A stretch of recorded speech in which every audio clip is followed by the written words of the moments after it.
Hello welcome everybody to defence centre 24/7। मैं आपका host दोस्त इंस्ट्रक्टर गुरु जो आप चाहें वो Prince Tyagi physics faculty for the defence exam specially design for the defence exam. तो आज बात करते हैं फिजिक्स के एक ऐसे कंसेप्ट की जिसके अंदर बच्चों को क्यूरियोसिटी होती है कि जो हमारे एयरप्लेन होते हैं, जो हमारे एरोप्लेन्स होते हैं, फ्लाई कैसे करते हैं, how do they fly. Sir ये टेक ऑफ करते हैं, टेक ऑन करते हैं, ये लैंड करते हैं, ये टिल्ट हो जाते हैं, ये लिफ्ट हो जाते हैं, फिर से डाउन हो जाते हैं। इन सारे सवालों का आज एक ही जवाब है। बिल्कुल डिटेल में पढ़ेंगे और उसके साथ फिजिक्स के वो कंसेप्ट भी पढ़ेंगे जहां पे आप चीज़ों को लेके बहुत ज़्यादा उत्साहित होंगे। तो सबसे पहले वेलकम टू अड्डा 24/7।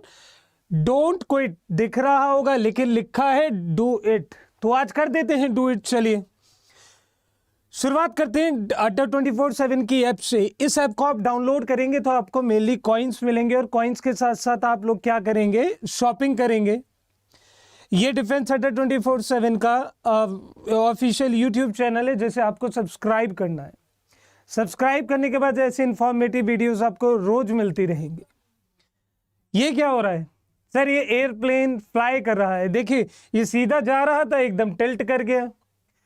तो इसके पीछे की जानकारी चाहोगे ना कि सर ये ऐसे टिल्ट कर क्यों रहा है, क्या मेन रीजन है इसके पीछे।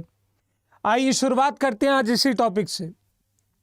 देखिए कोई भी एयरप्लेन होता है, समझिएगा मेरी बात को, आपको एयरप्लेन सबने देखा होगा, बैठे हो या नहीं, लेकिन एग्जाम निकालो, एग्जाम क्रैक करो, ये मौका भी मिलेगा। तो बेटा इसके ऊपर ना 4 तरीके की फोर्स लगती है। Without wasting further more time हम लोग बात करेंगे इसके विषय में। एक तो सबको पता होगा हर चीज में वेट होता है, हर चीज की ग्रेविटी होती है, हर चीज का वेट होता है। तो मैंने कहा ये इसका गुरुत्वाकर्षण, मतलब धरती जहां उसे नीचे की तरफ खींच रही है। आपको पता है ना किसी बॉडी पे लगने वाला जो फोर्स होता है अपवर्ड्स, लाइक मैं अगर आपके ऊपर फोर्स लगा रहा हूं तो हम दोनों के बीच में अट्रैक्शन फोर्स है। अर्थ और आपके बीच का जो फोर्स है वो ग्रेविटी कहलाता है। आगे की तरफ लगने वाला फोर्स है थ्रस्ट, ऊपर की तरफ लगने वाला है लिफ्ट, और ड्रैग का मतलब है जो पीछे की तरफ खींच रहा है, थ्रस्ट का मतलब है जो आगे की तरफ ले जा रहा है। तो बेसिकली आधे बच्चे ऐसे हैं जिन्हें यहीं पे पॉइंट क्लियर हो गया होगा, क्योंकि देखिए एक एरोप्लेन है, चारों दिशाएं में आपको कोई ना कोई फोर्स देखने को मिल रही है और चारों फोर्स आपको समझ आ गई होगी। इनको डिटेल में देखते हैं एक्चुअल में होता क्या है। सबसे पहली आती है द लिफ्ट फोर्स। अगर आप लिफ्ट फोर्स की बात करें तो लिफ्ट फोर्स में क्या होता है, देखिए लिफ्ट फोर्स बहुत इजी फोर्स है, कैसे उसे समझ लो चीजें आसान हो जाएंगी। लिफ्ट फोर्स होती है बर्नौलीज प्रिंसिपल एग्जाम्पल के ऊपर, ये तुम्हें बताता है। बर्नौलीज थ्योरम क्या होती है, फ्लूइड मैकेनिक्स में काम करती है। ये बताता है कि कोई भी बॉडी हमेशा हाई प्रेशर से लो प्रेशर की ओर जाती है। तो जो हमारे एयरप्लेन्स होते हैं, अगर हम अपने एयरप्लेन्स की बात करें तो एयरप्लेन का ये वाला पार्ट, देखिए ये वाले पार्ट की बात करते हैं तो यहां पर एयर कैसी हो जाती है, लो एयर, मतलब जो स्पीड होती है एयर की वो लो होने लगती है। लो एयर मतलब इसकी स्पीड कैसी हो जाएगी, लो स्पीड हो जाएगा, और ऊपर की तरफ हाई स्पीड हो जाएगा। भाई यहां पे हाई स्पीड है तो हाई स्पीड की वजह से प्रेशर कैसा बना, लो प्रेशर। और तुम लोगों को पता है देखो हाई प्रेशर है, सारी हवा साथ में ले गया, लो एयर है, स्पीड लो है, तो प्रेशर कैसा रह जाएगा, हाई रह जाएगा। और तुम्हें पता है कि हर चीज हाई प्रेशर से लो प्रेशर की तरफ जाती है, और जैसी हवा ऊपर की तरफ चलने लगी ये प्लेन भी लिफ्ट होने लगा। तो हमने प्लेन को लिफ्ट होते हुए कैसे देखा, देखिए यहां पे क्या था, लो वेलोसिटी एयर फ्लो, तो हाई प्रेशर बन गया, ऊपर की तरफ क्या हुआ, लो प्रेशर हुआ, जिसकी वजह से ड्यू टू प्रेशर डिफरेंस ये प्लेन कहां चला गया, सर अपलिफ्ट हो गया, इस कुछ इस तरीके से।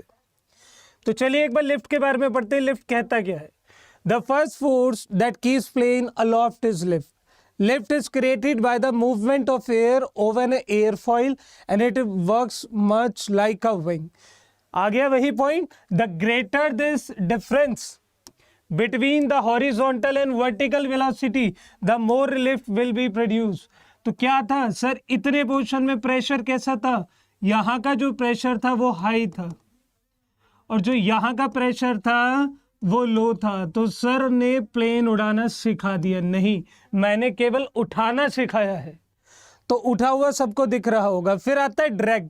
ड्रैग क्या थी? ड्रैग वो फोर्स थी जो पीछे की तरफ खींच रही थी। अब आप खुद सोच के देखो एक बात, आप चल रहे हो, अब चलते चलते क्या होता है कि एक कार में आप हो और कार में चलती हुई स्पीड पे लाइक वो 100 किलोमीटर प्रति घंटे की रफ्तार से चल रही है। आपने खिड़की से बाहर हाथ निकाला तो आप अपने हाथ पे एयर का जो प्रेशर है वो दबाव महसूस करेंगे, तो वो कहीं ना कहीं आपके हाथ को पीछे की ओर ले जा रहा है। तो एयरप्लेन के ऊपर भी ये फोर्स लगती है जो उसके मोशन को क्या करती है? रेजिस्ट करती है। It is a force that resist the motion of an object through air. Drag on an airplane is the result of both lift and the weight. ये दोनों की वजह से होता है। बॉडी जब लिफ्ट हो रही होती है जब एयर प्रेशर लगता है, जब वो डाउन हो रही होती है ग्रेविटी की वजह से जब प्रेशर लगता है। तो जितना ज्यादा उनका एरिया होगा उतना ज्यादा क्या होगा? ड्रैग होगा। खुद सोच के देखो, अगर ये एयर विंग्स कुछ इस तरीके से होते हैं, अभी तक ये कैसे होते हैं? एरोडायनेमिक होते हैं, मतलब इनकी जो शेप होती है वो एरोडायनेमिक्स होती है। अगर एरोडायनेमिक्स मतलब हवा को काटने वाली शेप ना होती, कुछ इस तरह की शेप होती, तो देखिए एरिया लार्जर है तो यहाँ पे ज्यादा से ज्यादा ड्रैग लगता और एयरप्लेन आपका आगे की तरफ बढ़ ही नहीं पाता, वो पीछे रहता। क्लियर हो गई इतनी बात?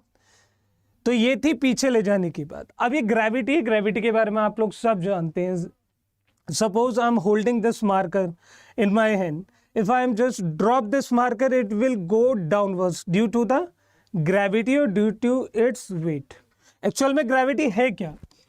कोई अर्थ के ऊपर बच्चा खड़ा है तो उसके ऊपर एक ग्रेविटी लग रही है F=G(m)m अपॉन कितना? r²। तो ये बच्चा भी तो अपना वेट लगाएगा।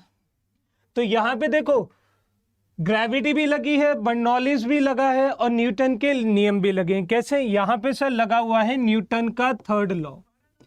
Newton's third law, Newton's third law क्या कहता है कि जितना एक्शन लगाओगे उतना रिएक्शन मिलेगा। ग्रेविटी आप पे फोर्स लगाती है, अब ग्रेविटी पे फोर्स लगाते हैं, जो फोर्स आप लगाते हैं वो होती है वेट। तो weight is a force that resists an object movement through air. It can be found in two ways: weight due to gravity or weight due to lift. Due to this gravity it will cause a downward force, मतलब gravity की वजह से आप नीचे की ओर आ रहे होंगे, making it harder for its stay in flight. Weight due to the lift will cause an upward force on the aircraft which makes it easier for the aeroplane to stay in flight. तो दो तरह की gravity बताइए। ऊपर जाते हुए भी gravity लग रही, नीचे आते वक्त तो ज्यादा लगेगी ही लगेगी। और लास्ट में आता है थ्रस्ट। थ्रस्ट के बारे में पढ़ लेते हैं पहले। Thrust is the force that pushes and pulls an airplane against the direction of the gravity. It's generated by a propeller, a jet engine or any propulsion device. One side of this force is the forward which pushes the plane forward and down.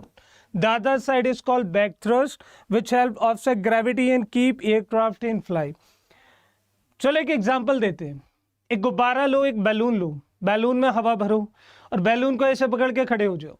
अब balloon को छोड़ दो, जैसे free करोगे ना air पीछे जाएगी और उसमें एक क्या देखो, पीछे की तरफ गया एक्शन, आगे की तरफ गया रिएक्शन। सर कैसे? ये देखो, इसने हवा भर रखी थी, इन्हें जैसे ही छोड़ा ये डिफ्लेट होता हुआ आगे चला गया और थ्रेड के साथ आगे आगे बढ़ गया। तो कहीं ना कहीं यहाँ एक्शन आ रहा है, मतलब इस तरफ एक्शन हो रहा है और उस तरफ क्या हो रहा है? रिएक्शन हो रहा है। तो सर कुल मिला के आप कहना क्या चाहते हैं बच्चे? कुल मिला के मैं इतना कहता हूं कि यहाँ न्यूटन का थर्ड लॉ लगता है। एट द लास्ट ये चीज मैं आपको दिखा चुका हूं। तो सर ये राइज अप कैसे हो रहा है? देखिए आप चारों बातें समझ चुके हैं। आप लिफ्ट समझ चुके हैं कि ऊपर उठाना, वेट, ग्रेविटी नीचे लग रही है, थ्रस्ट और ड्रैग। आपको केवल इतनी बात समझनी है, जब आपका लिफ्ट वेट से ज्यादा होगा, खुद सोच के देखो, अगर ये वाली फोर्स ज्यादा हो रही है तो ये कहीं ना कहीं ऊपर की तरफ जा रहा है, ये दोनों कैंसिल हो रही हैं, तो प्लेन क्या हो रहा है? राइज हो रहा है, मतलब ऊपर की तरफ चल रहा है।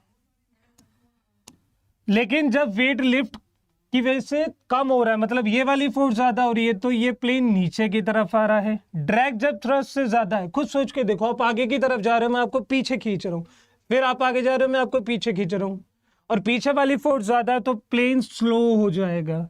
लेकिन अगर थ्रस्ट ज्यादा हुआ तो प्लेन एक्सेलरेट होता हुआ जाएगा। ये वो 4 कंसेप्ट हैं जो आपके कंप्लीटली प्लेन को उड़ाना सिखा रहे हैं। तो एट द लास्ट अगर मैं आप लोगों से कहने लगूं कि ये 4 फोर्सेस, ठीक है, अगर मैं आप लोगों से एक बात एट द लास्ट बोलूं कि प्लेन को उड़ाना मुश्किल नहीं है, इसके कंसेप्ट को समझना मुश्किल है, तो यहां पे सबसे पहला पार्ट क्या आता है? 4 फोर्सेस। दूसरा आता है बर्नौलीज,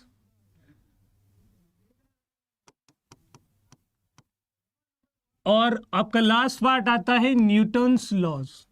तो ये वो 3 एस्पेक्ट हैं जो आपके प्लेन को फ्लाई करने में मदद करते हैं। बर्नौलीज आपको पता होगा, बर्नौलीज का मतलब होता है P1 प्लस रो GH plus half V square, clear है, इक्वल टू कांस्टेंट। तो ये प्रेशर डिफरेंस को दिखाता है। क्या इतना सबको क्लियर आउट हो गया? तो ऐसी इंफॉर्मेटिव वीडियोस को समझने के लिए, ऐसे इंपॉर्टेंट कंसेप्ट जो केवल आपको हंसी मजाक के थ्रू हमने बता दिए हैं, इन सब चीज़ों को समझने के लिए चैनल को सब्सक्राइब करें और ऐप डाउनलोड करें और बेल आइकन को प्रेस करें। Thank you so much. जय हिंद, जय भारत।